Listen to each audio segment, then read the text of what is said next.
ఈ ఘటనకి ఎవరు కారణమో దాన్ని కనిపెట్టి మళ్ళీ జరగకుండా చూసుకోవాలి. ఎందుకంటే ఈ రోజు కూడా మళ్ళీ టోకన్లు ఇచ్చే కార్యక్రమం ఉంటుంది కాబట్టి అవి చేయకుండా మళ్ళీ నీతిమాలిన రాజకీయాలు చేస్తూ దాని నుంచి తాను తప్పించుకోవడం కోసం ఈరోజు ఏ విధంగా అధికారుల నిర్లక్ష్యం అని చెప్పి ఆయన ఒక స్టేట్మెంట్తో దీన్ని కొట్టేయాలని చూడటం నిజంగా ఈ రాష్ట్ర ప్రజలందరూ కూడా అసహించుకుంటున్నారు. ఎందుకంటే ఈరోజు అధికారులను కానీ టీటీడీ పాలక మండలిని కానీ ఎవరు నియమించారు? ఈ చంద్రబాబు నాయుడు గారే కదా. మరి ఒక అసమర్థుడిని ఈరోజు టీటీడీ చైర్మన్గా పెట్టడం జరిగింది, ఒక అసమర్థుడిని ఈరోజు ఎస్పీగా పెట్టడం జరిగింది, ఒక కలెక్టర్ని అక్కడ కలెక్టర్గా పెట్టారు. వీళ్ళెవరికి భక్తుల మీద ప్రేమ లేదు, అభిమానం లేదు, వాళ్ళకి సర్వీస్ చేయాలన్న మైండ్ సెట్ కూడా లేదు. ఎంతసేపు చంద్రబాబు నాయుడు చుట్టూ తిరుగుదామా, ఆయనకి భజన వేస్తే చాలు అనుకున్న కార్యక్రమం మనం 6, 7, 8వ తారీఖున చూసాం. జిల్లాలో ఉన్న తిరుపతి, చిత్తూరు జిల్లా ఎస్పీలతో సహా ప్రతి ఒక్కరూ కూడా చంద్రబాబు నాయుడు చుట్టూ తిరుగుతూ భజన చేస్తూ ఈరోజు ప్రజల్ని గాలికి వదిలేశారు. కాబట్టే నిన్న ఇంత పెద్ద సంఘటన జరిగింది. ఎంత దురదృష్టకరం అంటే ఇదేదో సడన్గా ఈరోజు ప్రోగ్రాం పెట్టారు, మాకు తెలియకపోవటం వల్ల ఇలా జరిగిందని చెప్పడానికి లేదు. ఎవ్రీ ఇయర్ వైకుంఠ ఏకాదశి లక్షలాది మంది భక్తులు రావటం మనం కళ్ళారా చూస్తున్నాం. గత ప్రభుత్వం మీరు చూశారు, భక్తులకి ఏ విధంగా సౌకర్యాలని అందించడంలో, వాళ్ళకి సేఫ్టీని క్రియేట్ చేయటంలో, వాళ్ళకు వచ్చిన వాళ్ళకి పిల్లలకి పాలు ఇవ్వటం కానీ, పెద్దవాళ్ళకి వృద్ధులకి షెల్టర్స్ ఇవ్వటం కానీ, ఆడవాళ్ళకి కుటుంబ సభ్యులకి భోజనాలు ఏర్పాటు చేయడం మనం కళ్ళారా చూసాం. కానీ నిన్న ఫుల్ డే జనాలు ఎండల్లో రోడ్ల మీద పార్కుల దగ్గర కూర్చొని ఉంటే మంచినీళ్ళు ఇచ్చేవాళ్ళు లేడు, చిన్నపిల్లలకి పాలు ఇచ్చేవాళ్ళు లేరు, ముసలోళ్ళకి షెల్టర్స్ లేదు, భోజనాలు లేదు. అంటే ఎంత నిర్లక్ష్యం ప్రజలంటే, భక్తులంటే అనేది ఇక్కడ మనం గమనించాలి. నిన్న జరిగింది ఏదో ప్రమాదశాత్తు జరిగింది కాదు, ఇది ప్రభుత్వం చేసిన హత్యలు. ఎందుకంటే చంద్రబాబు నాయుడు గారి నిర్లక్ష్యం, ఆయన నియమించిన టీటీడీ పాలక వర్గం, అలాగే దేవాదాయ శాఖ మంత్రి, అలాగే డిప్యూటీ సీఎం, అలాగే హోంమంత్రి, వీళ్ళందరి నిర్లక్ష్యం వల్లే ఇది జరిగింది. కాబట్టి వీళ్ళందరి మీద కేసులు, అంటే క్రిమినల్ కేసుల్ని ఫైల్ చేయాలని కూడా మేము డిమాండ్ చేస్తున్నాం. లక్షలాది మంది ప్రజలు ఈ రోజు వైకుంఠ ఏకాదశిన దేవదేవుని వెంకటేశ్వర స్వామిని అందరూ కూడా దర్శించుకుందామని, అతని ఆశీర్వాదం తీసుకుందామని దూర దూర ప్రాంతాల నుంచి, మిగతా రాష్ట్రాల నుంచి కూడా ఈ రోజు భక్తులు చాలా మంది ఇక్కడికి రావడం జరిగింది. అదే విషయం ఏంటంటే ఇది చాలా దురదృష్టకర సంఘటన.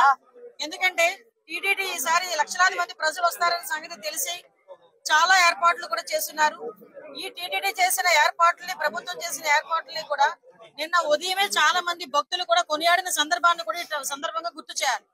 నిజంగా ఒక దురదృష్టం, ఒక ప్రాణాన్ని కాపాడిపోయిన సందర్భంలో జరిగిన సంఘటన, అక్కడ తొక్కిసలాట జరిగింది. దురదృష్టవశాత్తు సుమారుగా 5గురు ఒక చోట, 6గురు ఒక చోట కూడా చనిపోవడం, ఒకరు ఒక చోట, 5గురు ఒక చోట, ఒకరు ఒక చోట చనిపోవడం జరిగింది. ఓవరాల్ గా 6గురు చనిపోవడం జరిగింది. ఆ 6గురులోని కూడా ఎక్కువ మంది మన విశాఖపట్నం ప్రజలు, వాసులు కూడా ఉండటం నిజంగా చాలా బాధాకరం. ఈ సంఘటన జరిగిన వెంటనే ఇమీడియట్ గా గౌరవ చంద్రబాబు నాయుడు గారు, ముఖ్యమంత్రి వర్యులకి ఈ విషయం తెలియటం, వెంటనే హుటాహుటిని ఇక్కడ ఉన్న ఎస్పీ గారితో, అదే విధంగా కలెక్టర్ గారితో కూడా ఏం జరిగిందని చెప్పి ఆరా తీసి ఇమీడియట్ గా టీటీడీ ఈవో అధికారులు అందరితో కూడా ఒక మీటింగ్ ఏర్పాటు చేసుకొని ఇమీడియట్ గా అక్కడ ఏం జరిగిందన్న సంగతి కూడా తెలుసుకోవడం జరిగింది. ఇంకా ఫర్దర్ గా జరగకుండా, ఎటువంటి ప్రాణ నష్టం జరగకుండా అక్కడ గాయపడిన ప్రతి ఒక్కరిని కూడా ఆసుపత్రికి తరలించి మెరుగైన వైద్యం అందించే వరకు కూడా మీరు అక్కడే ఉండాలని చెప్పి వాళ్ళందరికీ కూడా ఆదేశాలు ఇవ్వడం జరిగింది. తర్వాత ఎటువంటి ప్రాణ నష్టం కూడా జరగలేదు. ఈ రోజు చాలా మంది గాయపడిన వాళ్ళు కూడా ఇంట్లోకి డిశ్చార్జ్ అయ్యి ఇంట్లోకి వెళ్ళిపోయిన సందర్భం కూడా ఉంది. ఇంకొంతమంది ఇప్పుడు హాస్పిటల్లో కూడా కొంతమంది ఉన్నారు. చనిపోయిన వాళ్ళందరికీ కూడా ప్రాణాన్ని తిరిగి తీసుకురాలేం, కానీ కంపల్సరీగా కుటుంబానికి ఆదుకోవాలని చెప్పి ఇతర రాష్ట్ర ప్రజలకి కూడా ఈ రోజు కాంపెన్సేషన్ అనేది అనౌన్స్ చేయడం జరిగింది. ఎందుకంటే ఎవరైనా భక్తులందరూ కూడా ఇక్కడికి రావడం జరిగింది కాబట్టి ఇక్కడ గవర్నమెంట్ ఈ రోజు బాధ్యత తీసుకుని వాళ్ళందరికీ కూడా కాంపెన్సేషన్ ఇవ్వడమే కాదు, వాళ్ళని ఎంత గౌరవంగా ఇక్కడ నుంచి మళ్ళా ఆ ప్రాంతాలకి పంపించి ఆ దహన సంస్కారాలు జరిగే కార్యక్రమం వరకు కూడా చూసుకోమని ఈ రోజు గవర్నమెంట్ కూడా ఆదేశాలు ఇవ్వడం జరిగింది. ఎవరైతే ఇందాక మీరు అన్నారు కొన్న సమన్వయ లోపమా, లేకపోతే ఏదైనా పోలీస్ వైఫల్యమా, లేకపోతే అడ్మినిస్ట్రేషన్ వైఫల్యమా, ఏది అన్నది చాలా క్లియర్ గా సీసీ కెమెరాస్ ప్రతి చోట ఉన్నాయి, మీకు తెలుసు. ప్రతి చోట సీసీ కెమెరాలో ఏం జరిగింది అన్నది కూడా మేము అధ్యయనం చేసుకుంటాం. ప్రతి ఒక్కటి కూడా ఎంక్వైరీ జరుగుతుంది. ఇప్పటికే ఒక ప్రాథమిక నివేదిక అన్నది ఎస్పీ గారు, కలెక్టర్ గారు కలిపి ఈ రోజు ముఖ్యమంత్రి గారికి మాకు కూడా అందజేస్తున్నారు. బాధ్యులు ఎవరైనా కూడా బాధ్యతారహితంగా పనిచేస్తే వాళ్ళ మీద ఎట్టి పరిస్థితుల్లోనూ కూడా చర్యలు ఉంటాయి. కంపల్సరీగా ప్రభుత్వపరమైన చర్యలు ఉంటాయి. అందులో కూడా వెనకాడే పరిస్థితి లేదు. ఫర్దర్ గా ఎటువంటి సంఘటనలు జరగకుండా చూసుకునే బాధ్యత కూడా తీసుకుంటాం. ఎప్పుడూ లేని విధంగా ఎప్పుడు ప్రతిసారి వస్తూనే ఉంటారు లక్షలాది మంది ప్రజలు. ఇంకొంచెం ఇంకా చాలా ఎక్కువ మంది వచ్చారు. దానికి తగ్గట్టుగానే ఈ రోజు అన్ని ఏర్పాట్లు కూడా చేసుకున్నాం. దయచేసి ప్రజలందరూ కూడా, ముఖ్యంగా ప్రతిపక్షాల వాళ్ళు, ప్రజలు అందరూ కూడా అర్థం చేసుకోవాల్సిన విషయం ఏంటంటే, ఇది ఒక దురదృష్టకరమైన యాక్సిడెంట్ సంఘటన జరిగింది. దీనికి ఫర్దర్ గా జరగకుండా బాధ్యత కూడా మేము గవర్నమెంట్ తీసుకుంటాం. ఇప్పటి వరకు జరిగిన దానికి కూడా చింతిస్తున్నాం. దానికి కూడా బాధ్యత వహిస్తూనే ఈ రోజు ఆ కుటుంబానందరికీ కూడా ఎక్స్గ్రేషియా ప్రకటించి ఆ కుటుంబానికి మేము అండగా, అంటే మళ్ళీ చెప్తున్న, పోయిన ప్రాణాన్ని ఎవరు తిరిగి తీసుకురాలేరు. కానీ ఆ కుటుంబానికి అండగా ఉండే బాధ్యత కూడా గవర్నమెంట్ తీసుకుంటుంది. ప్రతి ఒక్కరు కూడా అర్థం చేసుకోవాల్సిందిగా, భక్తులందరూ కూడా సమన్వయం చేసుకోవాల్సిందిగా అందరినీ కూడా కోరుకుంటున్నా.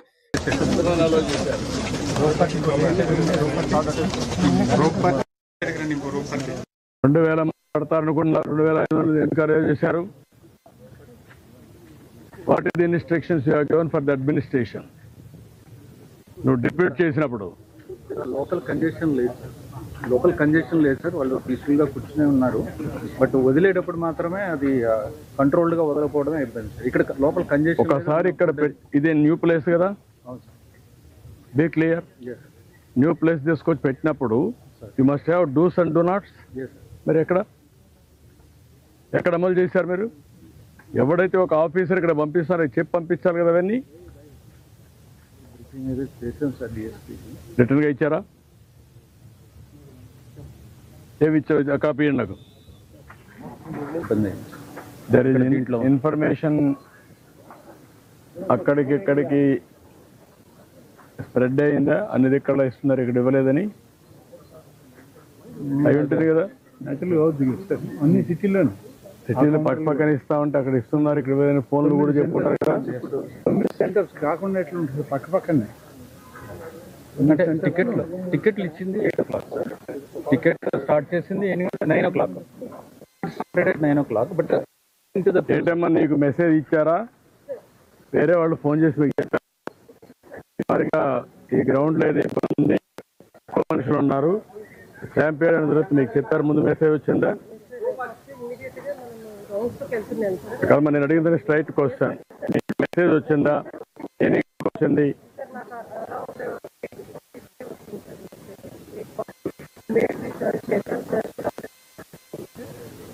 ఇన్సిడెంట్ జరిగినాక జరగకపోతే మీకు ఒక మెసేజ్ వచ్చిందని.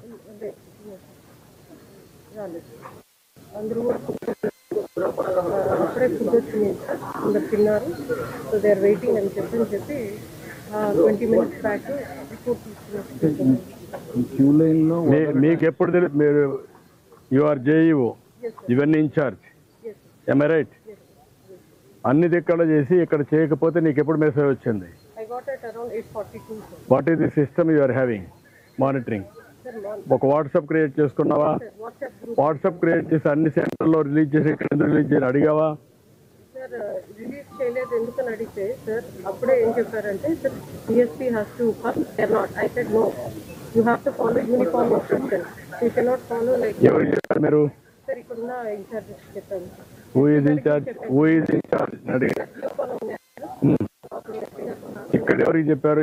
ఈ సైట్ లో మీ మనుషులు ఇద్దరు, మీ మనిషి కూడా ఉన్నాడు కదా, మీ ఇన్ఛార్జ్ ఆఫీసర్ ఉన్నాడు, రెవెన్యూ స్టాఫ్ ఉన్నారు, పోలీస్ ఉన్నారు, విజిలెన్స్ ఉన్నారు. ఎవరికి చెప్పారు మీరు? సార్ ఇక్కడ విఐ ఉన్నారు సార్ ఇన్ఛార్జ్.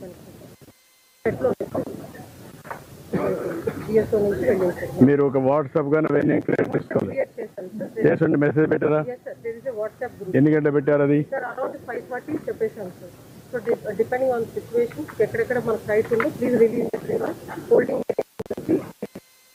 వాళ్ళందరినీ హోల్డింగ్ ఏరియా కంపార్ట్మెంట్ వైజ్ చేస్తున్నాం. ఇక్కడ నాన్ కంప్లైన్స్ వస్తే ఎందుకు మీరు యాక్షన్ తీసుకోలేదు? టెలికాన్ఫరెన్స్ కూడా తీసుకొని 1 hour ముందు కూడా అందరికీ ఇన్స్ట్రక్షన్ 2 hours ముందు టూ అవర్స్ లో అన్ని ఉన్న వాళ్ళందరికీ ఇచ్చేసారు సార్. 2 hours పట్టింది, ఓన్లీ 2 hours పట్టింది. అంటే ముందు చేస్తున్నా ఈజీగా అయిపోయింది. అది కాదు, టికెట్లు ఇవ్వడం కాదు, టికెట్లు 9 o'clock స్టార్ట్ అయ్యింది. ఇష్యూ ఈజ్ క్యూలో తీసుకోవడం. క్యూ అంతా మీకు 2 hours లో అయిపోయింది అన్న, 11 కల్లా అయిపోయాయి. Maximum member taken the tickets. Tokens what are you call? Morning 10 o'clock అయ్యింది టికెట్స్ అయింది, 10 o'clock అయిపోయాయి. ఇవాళ 12 hours, more than 12 hours, 14 hours పడుతుంది. వచ్చిన వాళ్ళు ఉన్న వాళ్ళకి అయిపోయింది. ఇక్కడ క్యూలోకి పెట్టేసి అయిపోయింది. అక్కడ రిలీజ్ చేసేస్తుంటే బాగుండేది. క్యూలోకి వచ్చేసేవారు కంఫర్టబుల్గా ఉండేది. అది డిలే అవడం, అందులో ఒకసారి వదలటం అనేది క్యూలోకి ఇవ్వడం అనేది ఇష్యూ కాదు. బట్ కంట్రోల్డ్గా ఎక్కడైనా సరే అలా వదిలేస్తే కంట్రోల్డ్గా స్టాంపీడ్ అవుతుంది. బట్ కంట్రోల్గా ఉండాలి, కంట్రోల్గా చేయలేదు అనే ఒక ముఖ్యమంత్రి స్థానంలో ఉన్న వ్యక్తి టీటీడీ వెంకటేశ్వర స్వామి గుడిని అపవిత్రత పాలు చేస్తూ అక్కడ తయారు చేసే ప్రక్రియను అభాస్పాలు చేస్తూ మన గుడిని, మన వెంకటేశ్వర స్వామిని మనం తగ్గించుకుంటున్నాం.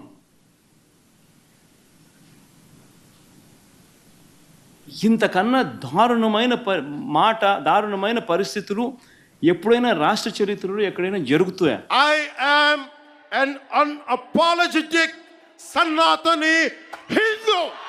I am an unapologetic Sanatani Hindu.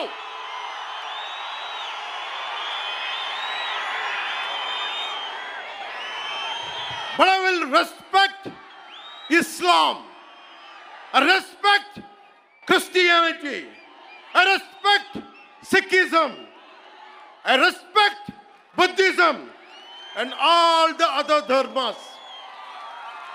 But I am an unapologetic Sanatani Hindu. Let me be very clear to you guys.